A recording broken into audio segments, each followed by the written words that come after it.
אלפי הורים שמסרו מנות דם טבורי שנלקחו מהילדים שלהם רגע אחרי הלידה לבנק הדם הטבורי ביוקורד הופתעו לגלות שמשרד הבריאות החליט לסגור את הבנק הזה אחרי שפעל בניגוד לתקנות. הסיפור הזה מעלה מחדש לכותרות את עניין הדם הטבורי. האם בכלל צריך וכדאי לשלם בשביל השימור שלו אלפי שקלים? האם ברגע האמת הוא באמת יכול להציל חיים?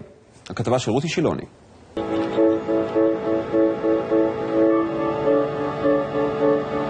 נעשה אנטר פה.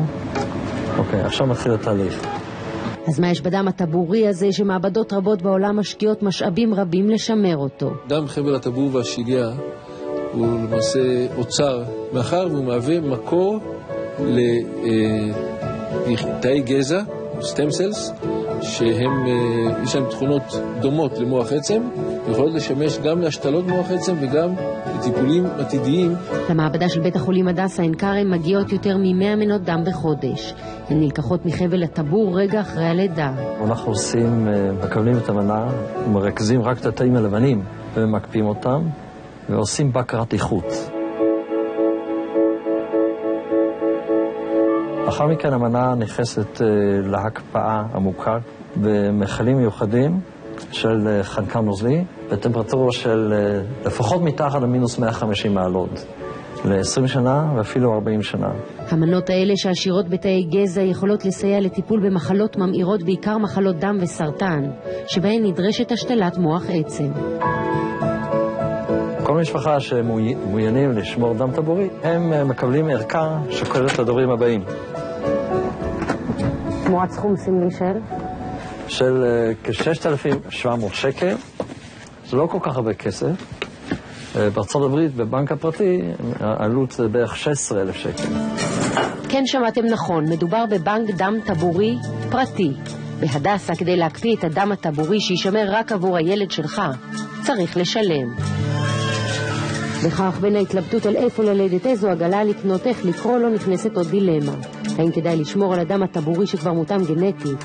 אולי פעם מי יודע, יהיה הדבר הבא ברפואה. השימור האישי הוא קודם כל מקור לשימור או לביטוחי, נקרא לזה, או לרפואה עתידנית, שבה לילוד ההורים שומרים את תאי הגזע למקרה שחס וחלילה יזדקק להם באיזושהי צורה. כאשר ילד חולה בלוקמיה, המחשבה היא שאם זה קרה בגיל צעיר, יש סיכוי משמעותי שתאי האב שלו היו כבר נגועים.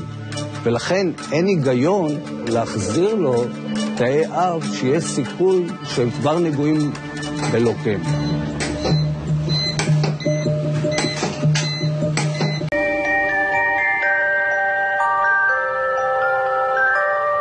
בגיל חצי שנה ככה, כדרך אגב, בביקורת של טיפת חלב, סיפרתי להם שהילדה שולחת רק יד אחת למשחקים, ואז שלחו אותי לפיזיותרפיסטית של טיפת חלב.